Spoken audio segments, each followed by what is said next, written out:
Hey everybody, I'm Eric Gerlach, and this is another talk on Greek philosophy, specifically Aristotle, who thinks we are quite a beast politically. This guy was clawing my foot in the mortal coil, which is my cat's. Hey buddy, this is Tiger. What's up, buddy? Yes.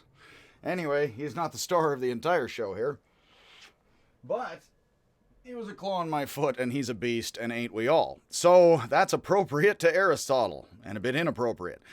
So Aristotle is one of the more popular and famous thinkers in history, along with his teacher Plato, and Plato's inspiration, whom he possibly never met, Socrates. So you have Aristotle here is somebody all about the birds, the beasts, and the human mind. He is sometimes called the father of logic, which he would find debatable that he's the father of debate itself, because there's Egypt and Babylon for a long time before that's been babbling on, according to him. But we are going to be working through some Aristotle here. We're going to work through possibly 2 or 3 talks because I'm going to save logic for last. This is because I not only am going to teach logic, and this is a talk on logic in a series for the logic class, but this is also for Greek philosophy, and several other classes can serve for all of that. So I'm going to do a talk on Aristotle's life and his metaphysics and his on the soul, which soul, mind, spirit, fire, light, all of that for Aristotle would have been interrelated. The higher elements, more invisible, fluid perhaps, up above with the stars and the planets. They're not such fluids, they're rather solids.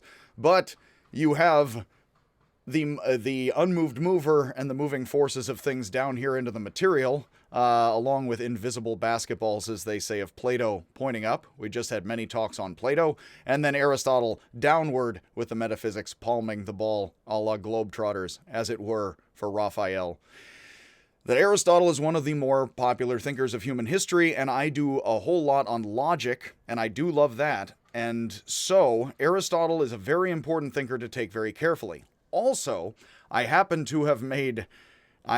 published something recently with the North American Carroll Society, and they and I are going to be exploring, hopefully, some of the work of Aristotle along with the work of Lewis Carroll. Specifically, I do think that Lewis Carroll's Wonderland, Looking Glass, and Snark are somewhat structured by Aristotle's 10 categories, which I have recently published work on, actually.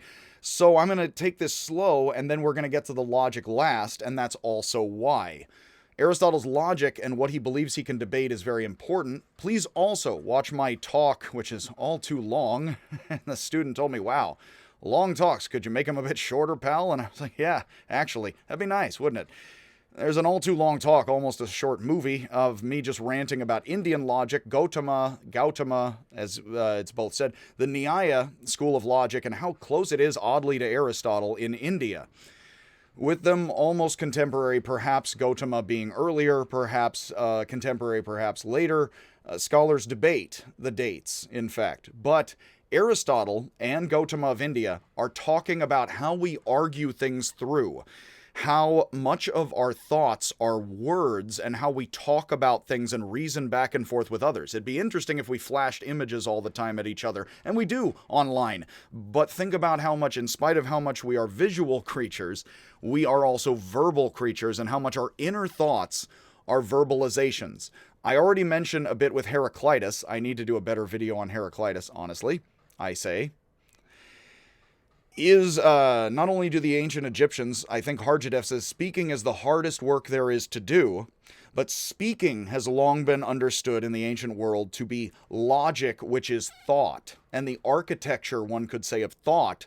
It is interesting that now we have mathematical logic, and please see my talks, which are not yet on YouTube, which this will be a part of, in which I will talk about how much talk is or isn't logic and is or isn't thought. I'm going to go through that slowly with ancient and modern times, and go through it very slowly because I believe Lewis Carroll and Edgar Allan Poe, with his detective fiction and others, are unsung heroes of logic, and that the average person can understand logic plenty, in spite of the hammering and noises outside. Hopefully, again, my voice, as some say, can be, not overwhelmed by the noise. Please let me know again if the visuals or the audio is at all distracting or not to your liking, because again, I am feeling all this out and talking it out with you. So let's get into some of Aristotle that said, and that is why I'm going to leave the logic for last and a talk in which I'm going to try to slowly work through Aristotle, because that will be a cornerstone of several talks I'm going to give on Lewis Carroll. I plan to make Edgar Allan Poe first, then Lewis Carroll over the winter break, such that I can actually present in April to the Carroll Society, and they've asked for, and I've offered before that, otherwise they wouldn't have asked, for links to these sorts of lectures on Lewis Carroll and why he fits with Aristotle so well. That all does have to do with Indian logic and Buddhism, and what is the sound of one hand clapping as a Buddhist counterexample to the Nyaya. So if you want to dovetail my talks on Zen into Aristotle and anti-Aristotle stuff, you can watch my talks on Zen, which all of that is very much logic and talk to me, which is why you have to endure me talking all the dang time. So if you're listening to this, otherwise you can just shut it off. So let's talk some Aristotle here, and talk about why we're going to talk through his whole worldview first, and then we'll talk about his arguing and talk last, along with the Nyaya. So Aristotle, who lived from 384 to 322 BCE, so I guess dying at about 62, the most famous of Greek philosophers, along with his teacher Plato and Socrates, Plato's inspiration, possibly not teacher. Aristotle was born in Strageira. I, again, am bad with the pronunciation. A Barito, a Taco. I am American, not a Brit. North of Athens, just north of there. Aristotle's father was the personal physician of Amyntas, the king of Macedon. Aristotle was not seen as an Athenian. He was a foreigner, and he was some other ethnicity other than Greeks to the Greek. Long talks here, I have not gotten into detail on. Greeks very much identify with Alexander, as we'll get into here with Aristotle, of course. Alexander was not seen as an Athenian nor as a Greek by a lot of the Greeks, and that was a foreign invader tyrant guy to plenty of folks, and for Diogenes, who wants him to step out of his sunlight as the Sun King. I believe Alexander announced in Egypt already at that point. So all of these guys are controversial and on different political sides thus. Aristotle would become the tutor and advisor to Alexander the Great, himself Macedonian and a monarch. And when he was old enough, Aristotle traveled to Athens to join Plato's academy, because he had heard of it. His group of students who met to hear Plato's lecture and got heckled by Diogenes near the sacred tree grove.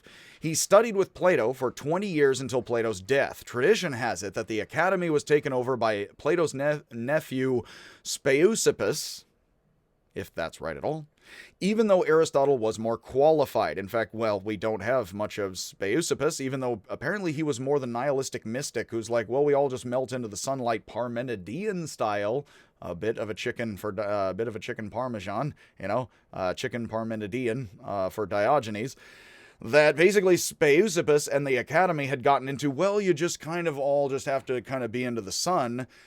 And even though they were probably doing a lot of Pythagorean math, Aristotle was more so thus basketball palming in the School of Athens giant, which was never the Academy of, again, the Academy painting looks like something that never physically existed because they were just hanging out near trees, these guys, in public and talking, and you could hang out with them more so if you paid, probably. As it would be for Aristotle in his Peripatetics, walking around a gymnasium, which is only a little bit creepy, is, see the last talk, is that you have here a foreigner guy who would be seen as a barbarian babble foreigner, foreign talk. Again, why do French people speak some kind of moon man language? Is that Alexander the Great, Aristotle was his tutor. Aristotle is hanging out in Athens. He then goes to teach Alexander. Alexander takes over everybody, and then when Alexander dies, rather young, drinking himself to death after a male friend and very close companion died, which people all raise their eyebrows, a tad. Again, see the last several talks, is that Aristotle got the heck out of town saying that he did not want Athens to sin against philosophy twice, mar philosophy twice. Why? Well, the first time involved a bit of hemlock. And Anaxagoras paid to get the heck out of town. Socrates wouldn't, drank the higher hemlock he had to pay for. And so Aristotle's like, yeah, I'm not hanging around for the hemlock. I'm a peace out a la Anaxagoras. Oddly enough, a la with Plato, that there's an Anaxagoras noose mind above all. I think it's telling me, like Socrates' daimon, to stay out of politics. So, which he did not enough. Tradition has it that the academy, again, was taken over by sort of Plato's nephew and something of more of a mysticism, which involves the back and forth of Pythagoras wrestling with Parmenides back and forth. You can see in the School of Athens, again, the Raphael puts Pythagoras above Parmenides and Heraclitus, who are both looking rather down, which would kind of be ignorant. And then Pythagoras seems to be pointing onward. No, let's get up to Plato and Aristotle over there. Look, guys. Which shows you a very visual presentation. But of course, I talk it out. I'm not flashing you visuals. I will learn to someday with this. Aristotle took off from Plato's academy. He went and taught Alexander thus, and then he came back to Athens and then got the heck out again. It's like, he had a very interesting career as going back and forth, and that's because his dad was the doctor to Alexander's father. So that's how he got that position, of course. It's a little patriarchal and a little bit of nepotism, you know? So Aristotle, not Alexander, lots of A names, was traveled and studied, and he went to Ionia and Asia before King Philip of Macedon invited him to tutor his young son Alexander, 13 at the time, who would go on to conquer and unify ancient Greece with his brief empire along with Egypt and Persia, where he claimed to be the Sun King a la monotheism. Monotheism first took very much in solar monotheism. Along with other places, plenty it first very much took in Egypt a bit with Akhenaten, then didn't, and was added to the polytheism. But in Persia, you have Zoroastrianism, and the Magi visiting the baby Jesus, who then flees to Egypt when he's a teen. Aristotle also tutored Ptolemy and Cassander, who after Alexander's death would take over parts of his divided empire. I am going to soon give a talk on Ashoka, whose granddaddy fought with Alexander back and forth. So that's the interrelating and intertangling of Indian and Greek thought plenty, and I am going to give that talk, even though we're already well past that in the Buddhist philosophy. Got to give that talk, as Ashoka is a very interesting emperor. He is the Indian Constantine, and his grandpappy fought Alexander, which is... And I was just thinking today, actually, it never occurred to me, it's like, and if all that had gone differently, you and I would possibly know a lot more about India, and Indian philosophy would be taught in American universities today. Possibly Egypt, but we're not there. Nope, this is Protestant Power Hour, so it's Greeks. Not really, now it's just America. Hooray. So, yes, all of that. Look up the course listings at any major American university. They offer them publicly for you to see. Aristotle founded his school in Athens in 335 BCE, holding meetings of his students at a public gymnasium, again, only sort of creepy, named the Lyceum. There are many prominent academies and universities named Academy and Lyceum, the Academy of Film. You have all these prominent things, right?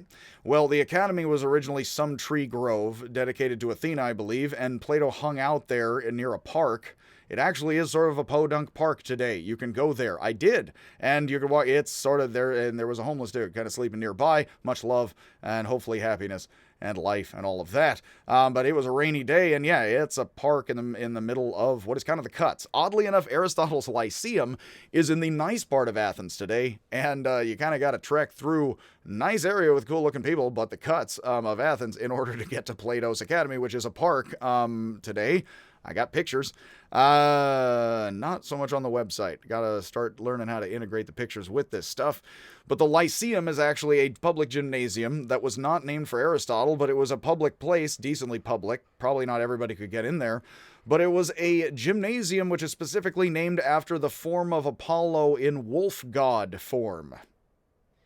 And there's some polytheism, and some belief for you, not to laugh at people. But it's like, yeah, do laugh at sort of not at these people or their beliefs, but at the sort of estimation of the Greeks as a purely rational, people. It's like, well, yes, there's, many have written about the so-called irrationality of the Greeks. It's like, well, technically, anything called the Lyceum, which is a real hard school to get into in France. I think there's at least 6 of them, harder and harder in France.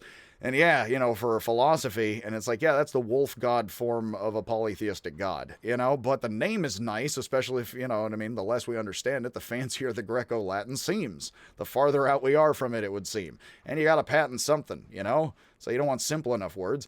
The Lyceum had seen early philosophers give public talks, including Socrates and Plato, and it continued to be the meeting place for followers of Aristotle until Athens was sacked by the Romans 250 years later. There's the Western Romans and Greeks getting along as the same people, of course, which they didn't, but you can say the West and just subsume all that into Protestant Christian identity today.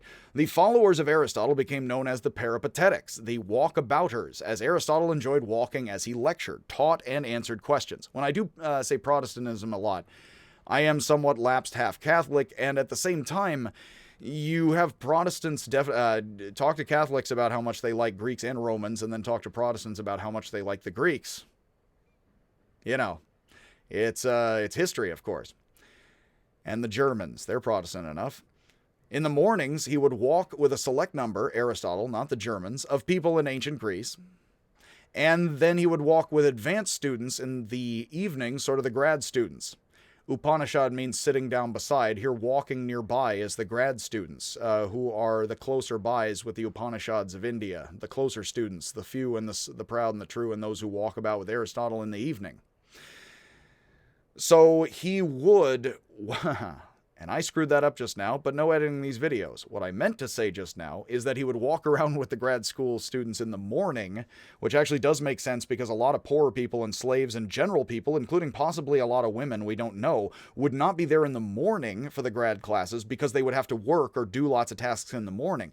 But in the evening, in a simpler time, you would have a lot more time for even slaves and women and everybody, regardless, to then listen to public stuff. So there could be slaves and women coming to the gymnasium, more or less. Again, I'm happy to be corrected here, as I just corrected myself. In the evening was actually time when there was free enough for women, slaves, and younger and older, a general audience. I'm not sure of how much it was all men or all free here in this gymnasium. Would then, or the public tree grove, and everything isn't written down and perfectly interpretable, that they, in the evening, you would have a general audience listen to Aristotle give general talks, sort of like I'm doing right now for you and for the city college, and then you would have more advanced grad seminars, like what Plato's trying to invite you to and get you to pay for, it would seem, or wash vegetables with Diogenes, is that yes, Aristotle holds his grad classes in the morning when there would be probably richer people and wealthier guys. And Aristotle does say if you're going to be a philosopher, you need to be made in the shade and not have to earn a living or deal with money. That would be tenure, yes? So after Alexander died, Aristotle feared being killed by the Athenians. And again, he was a barbarian foreigner and Macedonian and associated with Alexander. And so he got the heck out, not wanting Athenians to sin against philosophy twice with hemlock or public exposure if he couldn't pay for the hemlock.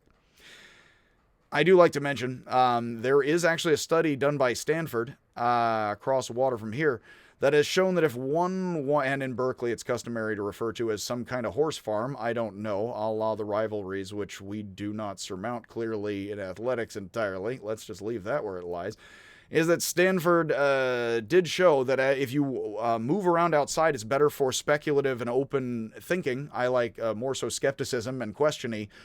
And then if you are sitting down and studying indoors, it's better for retention of knowledge, which would be more understanding versus reason, more kind of conservative and dogmatic versus skeptical, kind of progressive, which Hegel thought was a thing, and I do think is decently enough of a thing. But it takes all types and is all back and forth. You do have something like being indoors and retention, and then moving around outside and changing things up. And Stanford found that even if you wheel people around in a wheelchair outside who normally walk, that they would actually be able to think a bit more so sort of open-mindedly outside, moving around and getting pushed, than if they were sitting indoors and having to sit still. So if you need to retain stuff, sit still indoors. If you need to think a bunch, pace around outside. I've been pacing around in my apartment during the pandemic, annoying my cats, because again, I'm not pacing around so often outside, but I am a pacer and a walkabouter.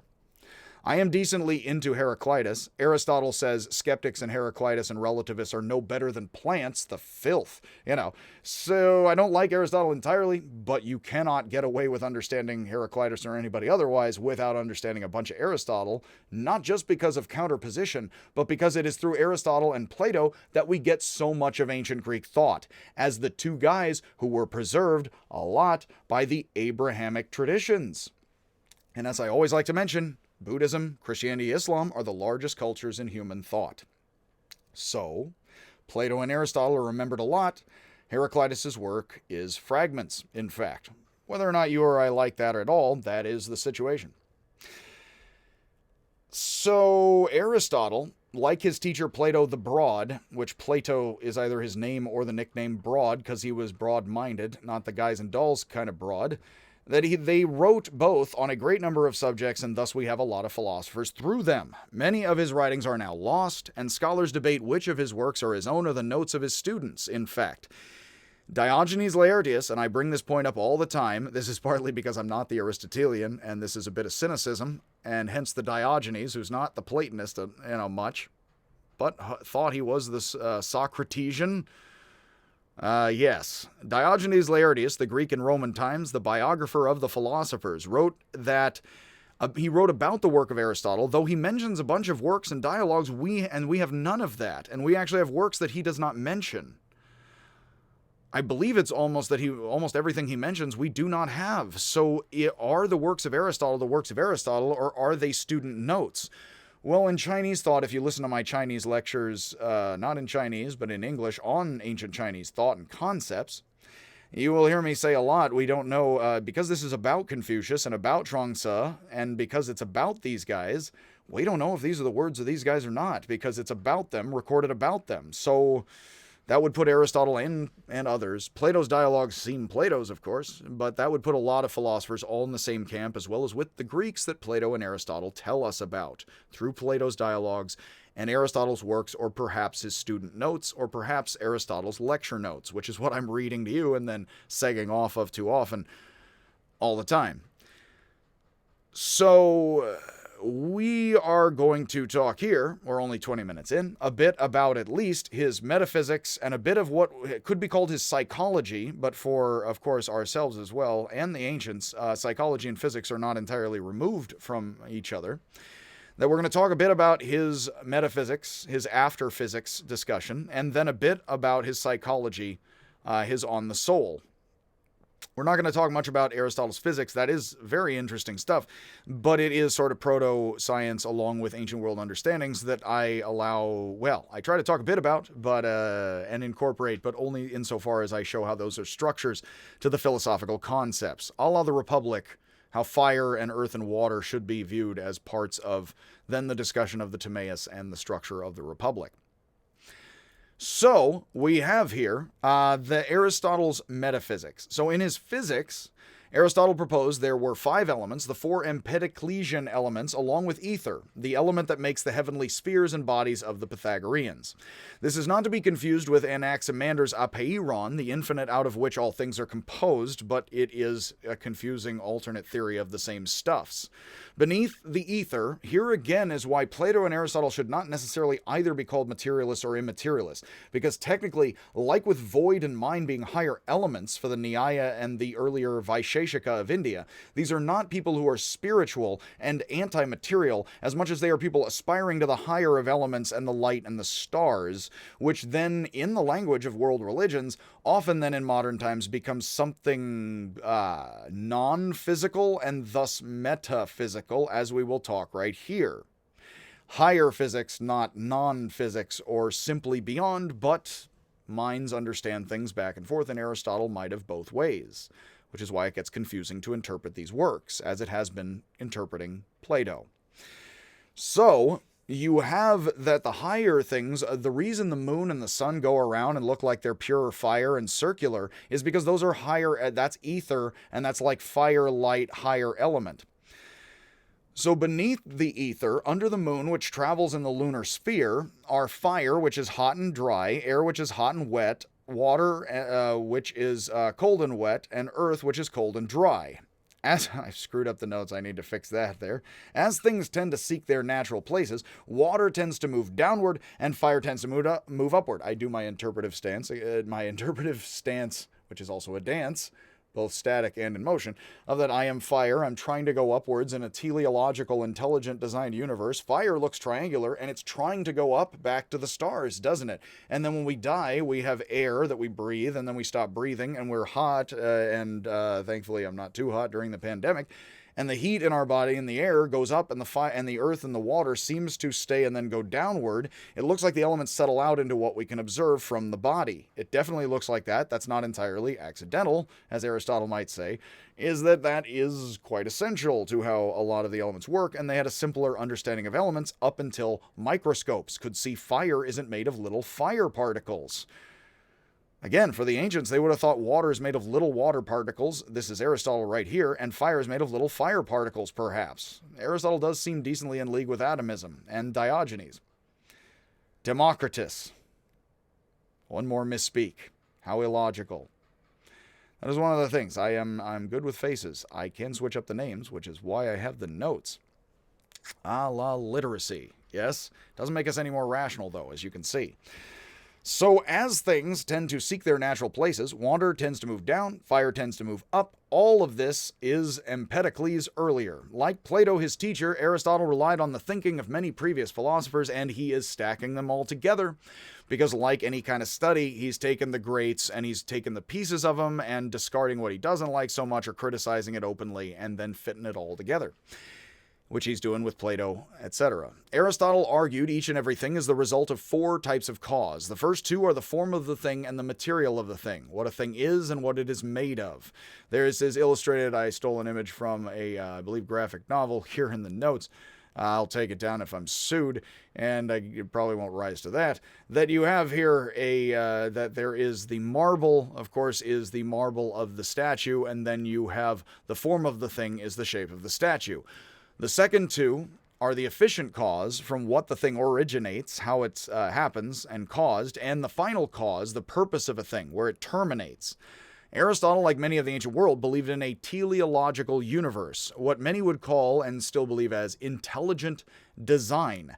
And of course, for people who thinks that means that, say, well, in cultural battles today, is homosexuality natural or unnatural according to the design of things? Is the universe, and then beyond religion, is the universe mathematical? As I always constantly bring up, Heraclitus would say that's ape motions, and I think that latter Wittgenstein would say something like, well, maths are human practices, and then we throw them up into the ether, metaphysically in our minds. But yeah, that they would very much believe that fire intends to go up and that math intends to keep being regular in a teleological universe. A lot of evangelical folk would not necessarily think that math is angelic and feels itself in the building a la Mac Dre. I don't, it doesn't actually, it's again, does fire and light and concepts, do they know themselves as beings?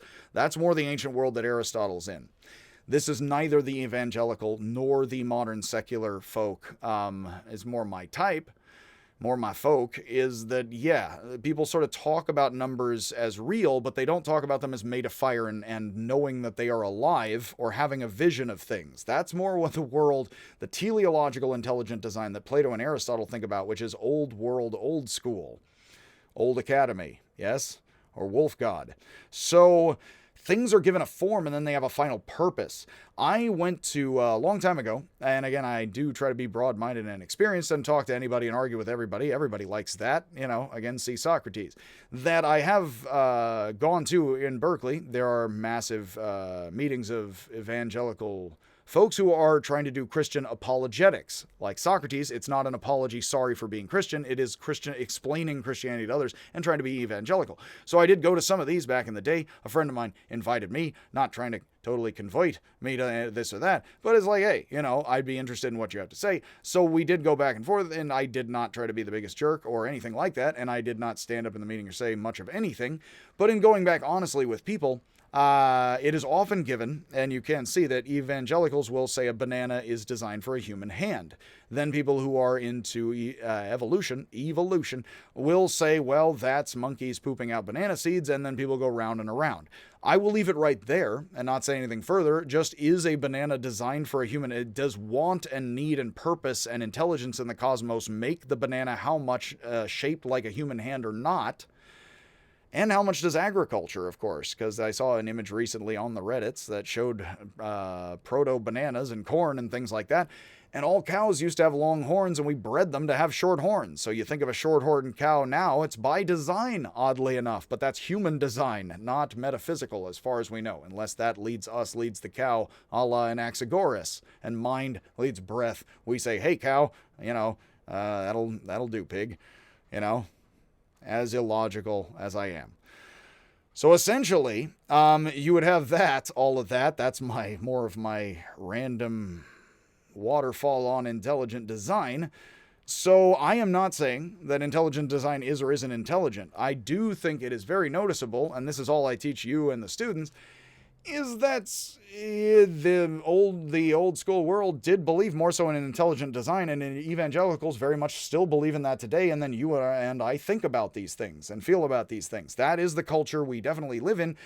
And there's many ways, as I always point out also, it's like if you think math is absolutely real, or is the real part of reality, there are problems like that here as well, which is why these guys are involved with Pythagoras and thinking the world, no, the arche is numbers as well, even though that's not what Aristotle specifically says exactly.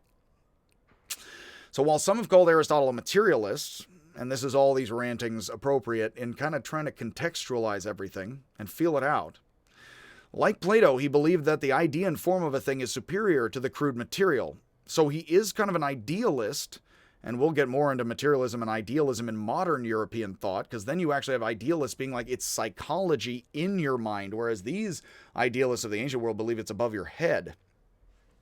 And the formative forces, not inner psychology, which is very much the German idealist to the Greek idealist. The Greek idealists, such as Plato, would think that the ideas are above us as angels more, as gods, like Thales.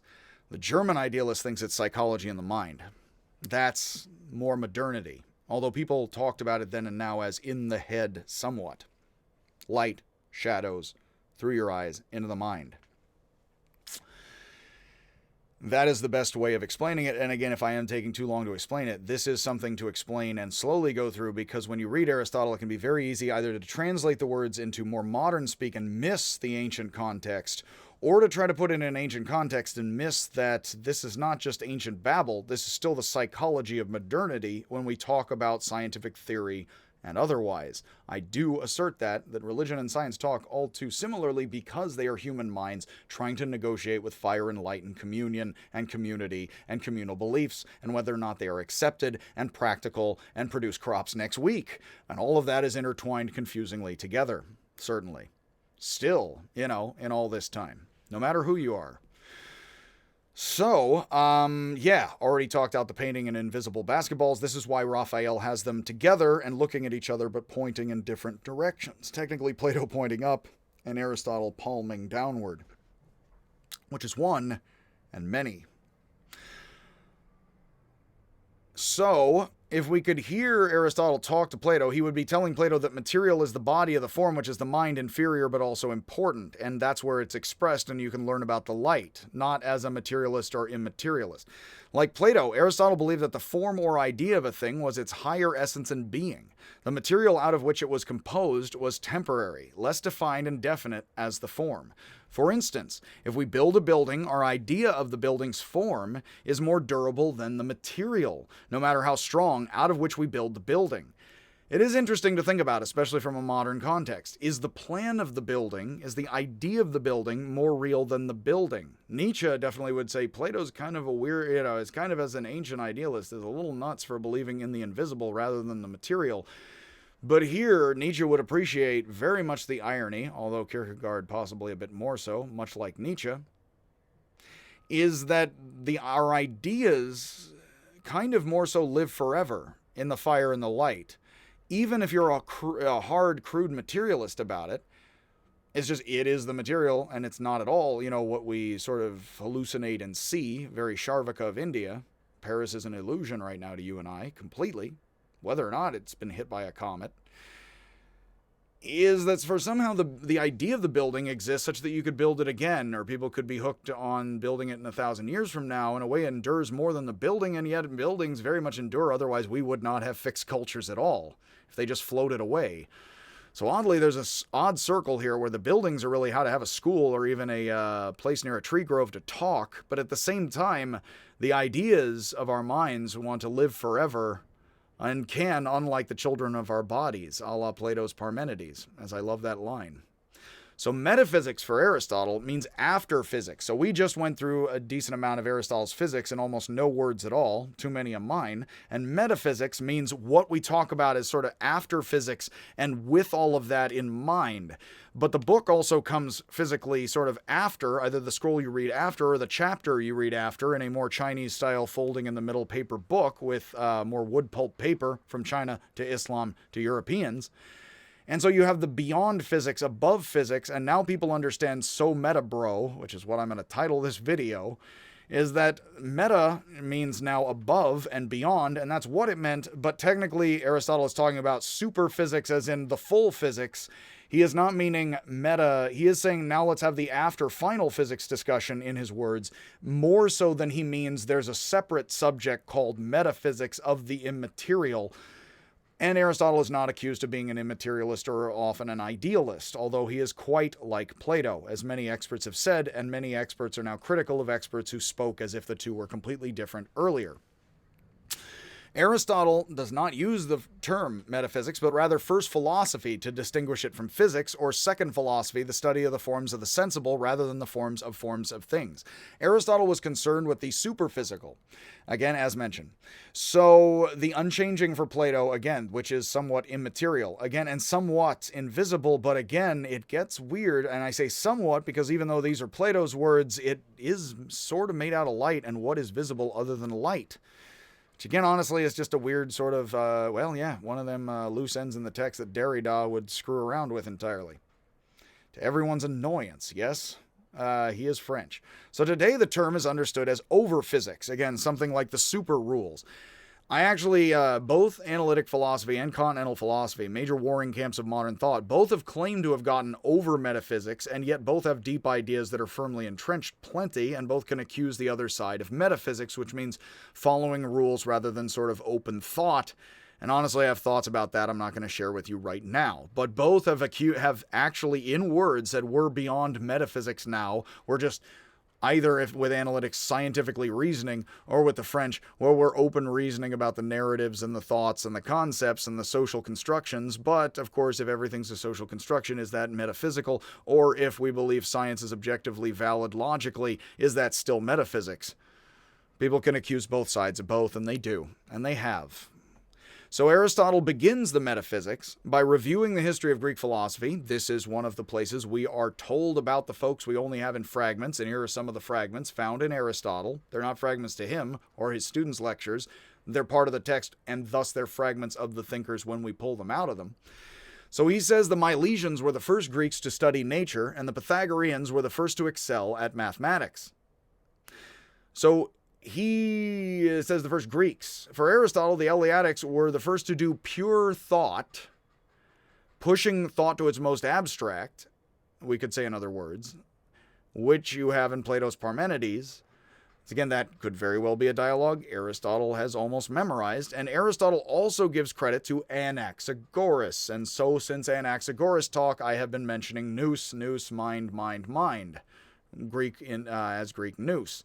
However, it is Socrates whom Aristotle considers to have reached the pinnacle of thought and set out a method for using analogy and induction to find the general and universal definitions of things. Clearly, Aristotle believed his teacher Plato's dialogues to be accurate, and it was Socrates, as Plato's character, Plato himself, whom Aristotle admired so highly. Even as Aristotle disagreed with Plato on the subject of form, saying that forms must be material, he agreed with Plato that the supreme forms are universal and thus, in a sense, decently ideal, quote unquote, and of the mind and thus idea-ish and mental fiery light above, and that it was Socrates who discovered this through his inquiries. Which means he very much is faithful to Plato's dialogues, not mine, and doesn't interpret them as I did for you, which is more our modern understandings. The analogy that Socrates reaches in Plato's Republic, further projected into the cosmos in Plato's Timaeus, is an ideal form, cosmic in fact, that must be material incarnated in an individual or city. Or Jesus in theology for a lot of folks. Augustine and then Aquinas, 1,000 years after Augustine. 800 or so. For Aristotle, this is the pinnacle of thought, and his own work continues in its wake. So he's not a Platonist. Things can move in space or change in quantity or quality. Quantity includes things such as number, size, or proportion, and quality, amount of either quantitative or not. And quality includes things such as color, texture, or density. Potentiality is realized in actuality, driven by the four causes. If we are building something, the material we use is potentially a building, and the building is realized through our actions and the realization of our mind or plan. And he thinks the universe, a la Plato, has a plan, which is why horses look like horses, and then humans have a plan for a building, and there was a plan for all that above, which is why humans have plans and blueprints. And geometry with the Egyptians. The Egyptians were some of the first, actually, I don't know if I've mentioned in any other thing, who with geometry would snap lines with chalk. It is well affirmed. The Egyptians had chalk lines, which means they did geometry and architecture. Yes, because you could chalk a line, snap it onto the floor, as we still do, I believe, although maybe it's lasers now. I'm not involved with construction. I'm involved with social construction. It's not the physical kind, hammering outside. But the Egyptians had chalk lines, so again, that would be, think about chalk lines of the ancient world and triangles, squares, buildings, plans, and then the math, the straight lines, the chalk, and the geometry. Chalk and geometry would be a good title for any of that. Or a band name. So disagreeing with Plato, Aristotle says that the universals, the general form of things, must be incarnated in particular things at some time, but again, particular things he might mean lower something, mud, hair, building something. More so with the words. The motions of the ethereal, which is still substantive, sort of. Again, unmoved mover is kind of a giant substance, as we'll get right here. The ethereal brings about the motions and forms of the elemental world below. We can perceive the ethereal, so it's somewhat substantive and visual. The supreme and light. The supreme substance of Aristotle was the unmoved mover, what many compare to God, although it seems physical superplanet. Again, I actually have to watch the movie Melancholia with Lars von Trier, and let's not speak of anything like that ever again. The first substance of the unmoved mover of Aristotle, which moves all things but does not itself move. Like Descartes did thousands of years later in France, Aristotle considered the soul and the heavenly bodies to be living substances separate from the lower, baser substances, but still substantial. The unmoved mover is quite similar to Anaxagoras' nous, which shakes all things by its thought. Aristotle criticized Anaxagoras for employing a deus ex machina, a charge that he believes his own theory escapes. God is an eternal perfect being which does nothing but contemplate and is physically spherical, its contemplations giving forms to things that branch off it, just as the ideal ruler of a ruler gives form to a city, or the idea of an artist gives form to clay.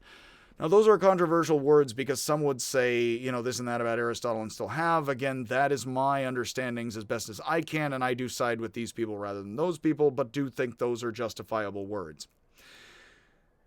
And I do have to say, folks, I'm a religious history, philosophy history guy, so I've been to grad school with religious context, especially in ancient sorts of physics, fire, light stuff, which is why I put it this way, and I am of the impression some people who don't do that context believe that Plato and Aristotle are a bit more idealist or materialist than they actually were in ancient context. I do believe that, so much love, but I would say that anybody who disagrees with that, well, I have to argue otherwise. So Aristotle's physics and metaphysics were replaced by Newtonian physics.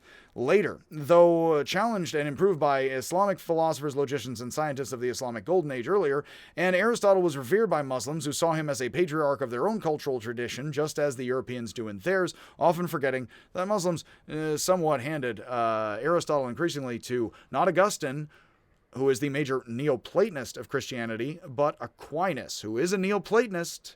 But Aquinas is very famous. If you've heard of Augustine and Aquinas, Augustine is the first major Neoplatonist in the Christian and Catholic tradition, and then 800 years later, you have, following Farabi, Avicenna, and Averroes, you have Aquinas, who knew of all these authors, and he is the first major European Aristotelian and Catholic Aristotelian, with Augustine and Aquinas, the two major philosophers of the Catholic Church, the Neoplatonist, and 800 years later, the major Aristotelian, after major Aristotelian Neoplatonist Muslims. Those three I mentioned. Farabi, Avicenna, and Averroes. I'm going to do more specifically on them for the logic class. That said, we are 44 minutes into this, but I only have a thing or two to say on the soul here, even though on the soul, like the Timaeus, because I've been weaving it in sort of the whole time with my rhetoric here. Like the Timaeus, it was on the soul and on the mind, which was Aristotle's most prominent work of the Middle Ages, his psychology. But because Aristotle's work doesn't dovetail with our own understanding so much now, we forget about the Timaeus and we forget about on the soul decently, and we concentrate often on political texts and say, wow, look, the Greeks were social kind of like us, so look, we have Greek institutions. And we don't often quote Plato or Aristotle as ancient scientists because actually, again, as much as Aristotle's called the father of logic and or science, plenty enough, the Milesians also, is that, yeah, their understandings are not ours at all and would actually be decently embarrassing, I have to say, to people nowadays, especially because they were highly teleological. They thought all things were alive, and that's specifically a very foolish thought nowadays. I have often mentioned, I forget in which book I read it, but there is at... and I forget the names of the scientists, but there is a very good moment here to remember where when people started studying something like radioactivity or that electrons can switch around and elements can change, that at the time science had gone from transmutation, that wizards can do alchemy, to elements are fixed. And then when scientists started to figure out that actually electrons can switch around and elements can change into other elements, an assistant to the prominent scientist, I forget the name, but apparently it is the quote, even if it is the legendary quote in somewhat fiction, is that the assistant declares that's and more in the 1900s, late 1800s, early 1900s, that's transmutation. And the guy says, don't call it transmutation or they will have our heads as alchemists. So here even again, it's like a lot of what Plato and Aristotle understood was ancient stuff, which today would be embarrassing, and they'll have your heads if you use the wrong words as alchemists, and they'll think you medieval. It's a wonderful thing to think, and here we just all should appreciate more religious and science history, and hopefully all get more educated and less ignorant about all of that. Which is why, again, why I like ranting on and on about these and I take such tangents, is because beyond the mere facts, ma'am, there's a lot of cultural context which is kind of amazing to think about and feel out. And it was only with later physics and microscopes that people got anywhere past this kind of stuff, and it was fine, as much as anything was, plenty the whole time. As the lives of the Hawaiians, and plenty of peoples in the Amazon. You can watch on YouTube. So Aristotle argued, though, in his psychology, which is going to be an important final note for then getting into, and I do believe what we will do, as I thought, is do 3 talks on Aristotle here, and we're going to do one on his ethics and then politics, his social thought, and then we will do his logic last. You could order it differently. I'm going to do the logic last, as said. Then in talking about Aristotle's psychology and on the soul, mind, consciousness, Aristotle says that the ability to choose defines humanity. With little arms are plied the oars in the beginning of Wonderland, in spite of the fact that the girls didn't do the rowing, which would be working with oars and choices. That the ability to choose defines humanity, to balance in the middle between queens. The fulfillment of our intended natural purpose. We are to make choices about things of ourselves and social choices about others to live well. When you are a child, you're not allowed to make such choices. But when you are an adult and you are rational and you grow, as Aristotle thinks, you then are supposed to make choices. And what defines reason is not certainty, but choice for Aristotle, which is interesting because he is not a skeptic. He is a more dogmatic thinker and thinks there are black and white answers to things. But through dialectic, you should wrestle back and forth open-mindedly and then make firm, deductive choices. So it's actually the openness of reason making choices which defines reason, not the certainty of closure, although Aristotle would have you then open choices and then seek certain closure where you can, and so would Kant later divide the knowable from the unknowable, a la Aristotle. We are, Aristotle says, Kant far later in Germany. We are, Aristotle, Prussia, etc., Gesundheit. Aristotle says we are the, thus, rational animal. Perhaps you have heard we are the rational animal, a la Aristotelian definition. So we define ourselves as the animal who can choose. Wittgenstein says, if a dog stopped sort of in the middle of the room and suddenly turned around or turned back or turned a different way, we might say the dog thinks. And here, beyond all discussions of how much dogs feel and are conscious, which is conscious like us, which is not what Wittgenstein is debating, or that we shouldn't kick dogs, we should not, and dogs feel. Would we say a dog thinks or articulates in language? Well, if a dog suddenly stopped and moved a different direction, it might be a dog whistle, but if not, it might be the dog thought about something and made a choice. I will leave it up to my cats as to whether or not they're making what choices today or clawing things off the ceiling, which is why I'm going to be rearranging the ceiling a bit, including this here squid my sister made me over here. So it'll still be in vision and will still be of the material coil. So we are the rational animal that chooses to sow squids or do whatever and make choices. Thus we are human. We are made of flesh but able to mirror and mimic the creative divine. Now if the divine did not make choices in things, it would not be an intentional act. If the divine just automatically unfolded, we might actually suspect it not conscious at all. Yes, which is odd given the math thus is choosing to unfold from 1 into 10 and alive. We are, Aristotle says, rational, and humanity is closer to the essence of things than anything else. As Stephen Clark put in Aristotle's Man, I like Clark's book, and it was recommended to me by a trusted and good friend, more than one actually, that life descends from man in line with what the Pythagorean Timaeus says in Plato's dialogue. Aristotle, I am drawing on Clark's view, in fact, in my talks on Aristotle, as I do. And I do recommend that book. Aristotle argued that the heart is the central organ, much as Confucius and Mencius did in China, the center of feeling and sensation. We could not before microscopes see nerves, but we could see blood vessels. So ancient people think that feeling comes through blood vessels, not through nerves, and the spinal column, which is why they think the heart is love, etc. And the heart pumps when we're emotional a lot faster. So that does look like in ancient Greece, China, and elsewhere we have the heart for Valentine's Day because the heart is the spinal column of feeling through the body, which is often thought to be conveyed through liquid, which is actually how some drugs affect your emotions through the bloodstream. Sort of. So when we seek revenge, the blood boils around the heart, and the desire for revenge are one and the same thing, just as the stamp and the wax are one.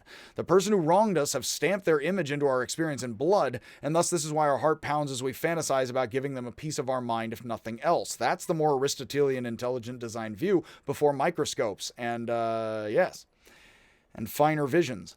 With our minds, we can grasp the basic categories of sensible things and the ways they are interrelated, kind of as shadows and concepts. History always involves impressions in the wax and fire in the mind. History always involves the accidental, chance and change, but the order of creations are of divine intellect of itself, above the flux, the spirit above the waters, and the word in Genesis.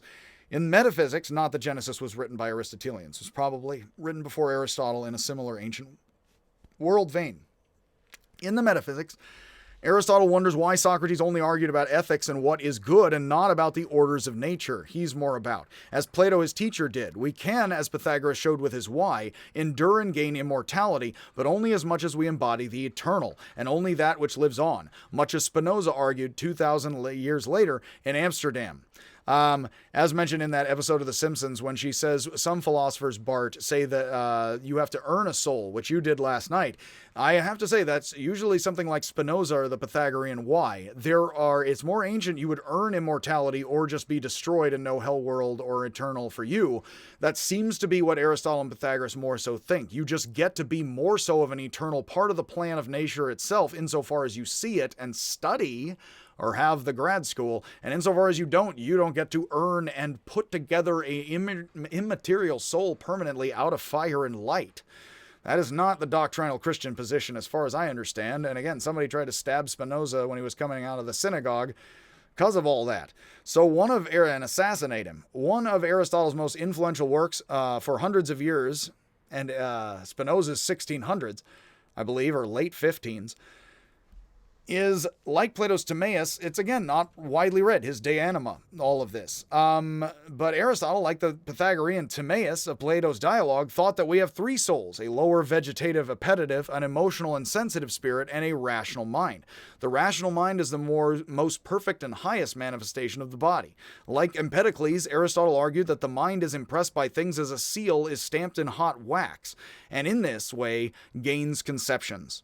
Aristotle says there are 5 senses, with touch the lowest. This is the Timaeus, and I really love, if I did not emphasize enough in the Timaeus, what Aristotle is saying along with Plato is that the lower our senses are on the totem pole of the body, the more they are, and India actually noticed this as well, your senses and your touch and your tongue and taste, like physical touch and taste, are lower on the body and thus have to directly encounter the thing. And then oddly enough, the higher it is up on our totem pole, smell goes farther. Ears go farther than smell, and eyes go farther than ears. Oddly enough, Bataille says nobody thinks of the big toe. The big toe had to evolve such that we Homo erectus stand upright, and then you can, through your eyes, see the light. But that was actually for beasts. Their eyes are decently as low as everything else on their spine, which for Aristotle this shows they are lower to the ground and are not higher up with the fire and make higher choices. After Darwin and after Nietzsche, Bataille says, as the French surrealist, who's so weird the surrealists and certainly not the communists want to hang out with him, he says, no, the big toe, think of the big toe, which is a bit of a communist position in the shoe, is that now the big toe is really where all this evolved from. Before that, we couldn't have fiery ideas of the mind, and that's because Bataille likes being a somewhat obscene Neoplatonist and likes screwing with us and throwing it back, let's just say with Freud, and let's leave it there. And yeah, he's French. So, all of that. The French, they feel with the lower of the senses is all I'm saying. As we all do at some point, otherwise there aren't little people, springing up into nature, or downward, as it were. So Aristotle says there's 5 senses, and again, the higher are the more noble, but involved with the higher, more ethereal material. Light, fire, through the eyes. Note, hopefully not so much light through the nose. That would be painful. So, as parallel with Plato, touch as well as taste deal in the earthly. Hearing as well as smell deal in air. And again, this is how much is earth involved with your senses versus air versus smoke, which is earth mixed, earthly and solid mixed with air and fluid and gas. Sight is also the most powerful element, and that is farthest reaching. And again, while the senses are limited and deal with particular things, the mind is free and deals with universals. While the unmoved mover is the universal mind of the cosmos, human individuals are given particular minds with limited conceptions, just as the senses are limited and particular. All right, so much happiness with all of that. We've gone an hour in. I am, as I thought, going to make this into 3 talks. So what we're going to do is I'm going to do another talk here, perhaps a briefer one, perhaps not. We'll have to see as we logic out the rhetoric. We're going to do a talk on Aristotle's social thinking, which I'm not the biggest fan of, nor is this town I'm in, as we'll get into. Because he does say, he says, well, things are all patriarchal. It's like, and where you would hear the feminist or lefty like myself be like, boo, hiss, boo. He's like, what are you talking about? I'm Republican dad, like Confucius. We're talking about the substance and moral fiber of society, kids. So whether or not you like that or your dad, we're going to talk about that next. The politics as well as then the ethics. Because, of course, all that is social and interrelated plenty. It is also stacked up with Plato's Timaeus and Neoplatonism, as you already have through the last few talks, along with everything we just talked about, because you couldn't have it without the city and the mind. But we're going to get into the politics and the ethics here next. I figure I got time to record that this morning.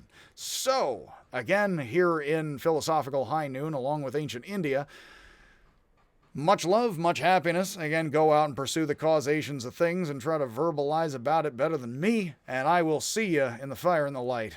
Again, if I ever see you.